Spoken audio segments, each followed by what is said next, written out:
नमस्कार प्रिय दर्शकों, आप सभी का गुरु ज्ञान ऑफिशियल चैनल पर तहे दिल से स्वागत है। चाहे मर जाना मगर यह 3 बातें स्त्रियों को कभी मत बताना। दर्शकों, आज की इस वीडियो का मकसद है कि कभी भी इन 3 बातों को स्त्रियों को या अपनी पत्नियों को कभी नहीं बतानी चाहिए। जो भी पुरुष ये 3 बातें स्त्रियों को बता देता है हमेशा दुखी रहता है। तो दर्शकों, वह कौन सी बातें हैं जो पुरुषों को मरते दम तक अपनी पत्नी या स्त्री को नहीं बताना चाहिए? ये 3 बातें हम आपको एक छोटी सी कहानी के माध्यम से बताने जा रहे हैं। तो वीडियो को ध्यान से और अंत तक जरूर सुनो और सच्चे दिल से कमेंट में जय श्री कृष्ण जरूर लिखें। प्रिय दर्शकों, आज की हमारी यह कहानी बहुत ही ज्ञानवर्धक और बहुत ही प्रेरणादायक है, इसलिए आप सभी दर्शकों से आग्रह करते हैं कि इस कहानी को ध्यान से और अंत तक जरूर सुनें और सच्चे दिल से कमेंट में जय श्री कृष्ण जरूर लिखें। चाहे मर जाना मगर यह 3 बातों को भूलकर भी मत बताना। दोस्तों, प्राचीन समय की बात है। एक नगर में एक रामगोपाल नाम का एक व्यक्ति रहा करता था। रामगोपाल मन से बहुत ही भोला था और बहुत ही सीधा साधा था। मित्रों, उसने अपने जीवन में कभी किसी प्रकार का कोई पाप नहीं किया था और रामगोपाल की जो पत्नी थी थोड़ी भुलक्कड़ स्वभाव की थी और रामगोपाल के छोटे छोटे बच्चे भी थे। दोस्तों, रामगोपाल अपनी पत्नी से किसी भी प्रकार की किसी भी बात को नहीं छुपाता था और रामगोपाल अपने घर में अकेले ही काम करने वाला था। जिस नगर में रामगोपाल रहा करता था उस नगर में सबसे गरीब केवल रामगोपाल ही था। उसके अलावा नगर में कोई भी गरीब नहीं था। तो हर कोई रामगोपाल की पत्नी और रामगोपाल का गरीब होने के कारण मजाक उड़ाया करते थे। दोस्तों, रामगोपाल अपने गांव में जो बड़े बड़े सेठ थे उनके यहां नौकरी क्या करता था और उनकी गायों को चराया करता था, उनकी भैंस चराता था और इसी वजह से रामगोपाल का घर का चल रहा था। उनसे ही 2 टाइम की रोटी मिल रही थी।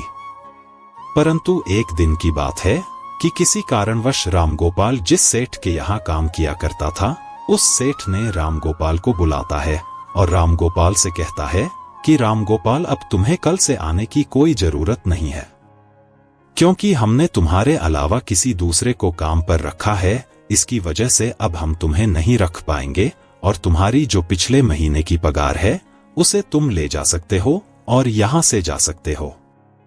उसके बाद रामगोपाल सेठ से अपने पिछले महीने की पगार लेकर अपने घर आ जाता है।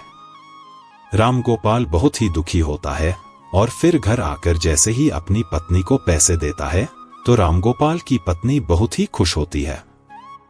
परंतु उसके बाद रामगोपाल जब अपनी पत्नी को बताता है कि मेरी नौकरी छूट चुकी है, अब कल के बाद मैं कहीं नहीं जाऊंगा, उस दिन के बाद से रामगोपाल अपने घर में ही रहता था, क्योंकि रामगोपाल के पास अब कोई भी काम नहीं था।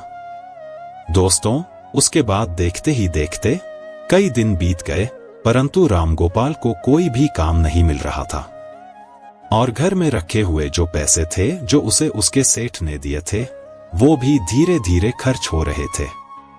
उसके बाद रामगोपाल इस बात को सोचने लगता है कि अब हमारे घर का खर्चा कैसे चलेगा। हमारे घर में कमाने वाला केवल मैं अकेला हूं और मुझे कुछ न कुछ तो करना ही होगा, वरना इस तरह तो हम भूखे मर जाएंगे। दोस्तों, इस प्रकार देखते ही देखते कई दिन बीत गए और फिर एक ऐसा समय आता है जब रामगोपाल के घर में खाने के लिए एक दाना भी नहीं बचता है। रामगोपाल बहुत ज्यादा उदास हो जाता है और फिर मन ही मन अपने आप को कोसने लगता है। और फिर एक दिन रात को रामगोपाल अपनी पत्नी और अपने बच्चों के साथ भूखा ही सोना पड़ता है। और फिर जैसे ही दूसरे दिन सवेरा हुआ तो रामगोपाल घर से थोड़ी दूर एक जंगल में जाता है। जंगल में लकड़ी काटने के लिए जाता है। तो रामगोपाल जैसे ही जंगल में लकड़ी काटने के लिए जाता है तो रामगोपाल को एक संत दिखाई देते हैं। जैसे ही रामगोपाल को वह संत दिखाई देते हैं तो वह रामगोपाल संत के नजदीक जाता है और फिर संत रामगोपाल को देखकर अपनी आंखें खोल लेते हैं। रामगोपाल उस विद्वान संत को प्रणाम करता है और प्रणाम करने के बाद उनके पैरों में गिर जाता है और कहता है, हे गुरुदेव, मेरे घर में खाने पीने के लिए दाना पानी नहीं है। मेरी बीवी और बच्चे भूखे मर रहे हैं। कृपया करें मुझे कोई ऐसा सुझाव दें जिसकी वजह से मेरा घर ठीक तरह से चल सके। दोस्तों, इस प्रकार विनंती करने के बाद वह संत रामगोपाल की ओर देखता है और वह संत रामगोपाल की ओर देखकर यह पता चलता है कि वह बहुत ही सीधा है, कि उसने अपने जीवन में आज तक कोई पाप नहीं किया है। उसके स्वभाव को देखकर वे विद्वान साधु रामगोपाल से कहता है कि रामगोपाल, मैं तुम्हें आज ऐसे एक पेड़ के बारे में बताने वाला हूं। अगर उस पेड़ के नजदीक जाकर तुम उस पेड़ से जो भी मांगोगे वह पेड़ तुम्हें लाकर दे देगा, और अगर उस पेड़ का एक छोटा सा भी भाग, छोटी सी भी लकड़ी तुम लेते हो या काट लेते हो तो वह सोने में बदल जाएगी, और इस तरह तुम अपने घर को चला सकते हो, अपने घर की गरीबी को दूर कर सकते हो। दोस्तों, मगर संत रामगोपाल को यह बात भी कहते हैं कि अगर तुमने इस बात को अन्य किसी आदमी या किसी औरत को बताया तो उस दिन के बाद से तुम्हें वह किसी प्रकार की कोई वस्तु नहीं देगा और तुम्हें सब कुछ देना बंद कर देगा। दोस्तों, रामगोपाल तो सीधा साधा था और रामगोपाल उस संत के द्वारा बताए गए उस पेड़ के नजदीक जाता है और पेड़ के नजदीक जाकर रामगोपाल को सबसे पहले अपनी बीवी और अपने बच्चों की याद आ गई, और फिर रामगोपाल सबसे पहले उस पेड़ से, उस वृक्ष से एक बोरी चावल मांगता है। जैसे रामगोपाल वृक्ष से एक बोरी चावल मांगता है तो झट से ही न जाने कहां से एक बोरी चावल रामगोपाल के सामने आ जाते हैं। रामगोपाल एक बोरी चावल को लेकर चला जाता है और घर जाकर अपनी बीवी और बच्चों को चावल खिलाता है और भरपेट भोजन करते हैं। उस दिन रामगोपाल ने अपनी पत्नी को यह नहीं बताया था कि मैं चावल कहां से लाया हूं, परंतु फिर जैसे ही रामगोपाल दूसरे दिन उसके पास जाता है, रामगोपाल उस पेड़ से 5 सोने की मुद्राएं मांग लेता है, और जैसे ही रामगोपाल मांगता है, झट से रामगोपाल को सोने की मुद्रा देता है, और रामगोपाल 5 सोने के सिक्के पाकर खुश हो जाता है और अपने घर को आ जाता है। घर आकर रामगोपाल अपनी पत्नी को 5 सोने के सिक्के देता है तो रामगोपाल की पत्नी भी बहुत खुश होती है, और उसके बाद रामगोपाल अपनी पत्नी को सारी बातें बता देता है, क्योंकि रामगोपाल की पत्नी ने जैसे ही रामगोपाल के हाथ में 5 सोने के सिक्के देखे तो वे रामगोपाल से पूछने लगी कि आखिर तुम यह कहां से लाए हो। तो रामगोपाल अपनी पत्नी को सारी बातें बता देता है। दोस्तों, उसके बाद रामगोपाल अपनी पत्नी से कुछ नहीं छुपाता, मगर रामगोपाल को इस बात का भी पता था कि उसकी पत्नी भुलक्कड़ है। वे सारी बातें अपने पड़ोसियों को बता देती है, जो भी उसे बताता हूं उसे बता देती है, लेकिन उस बात को भूलकर रामगोपाल अपनी पत्नी को सारी बातें बता देते हैं। उसके बाद देखते ही देखते कई दिन बीतते गए।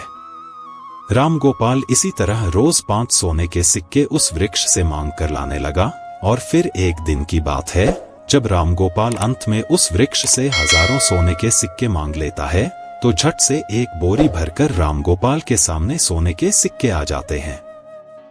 रामगोपाल एक बोरी सोने के सिक्के को अपनी बैल की पीठ पर रखकर अपने घर ले जाता है।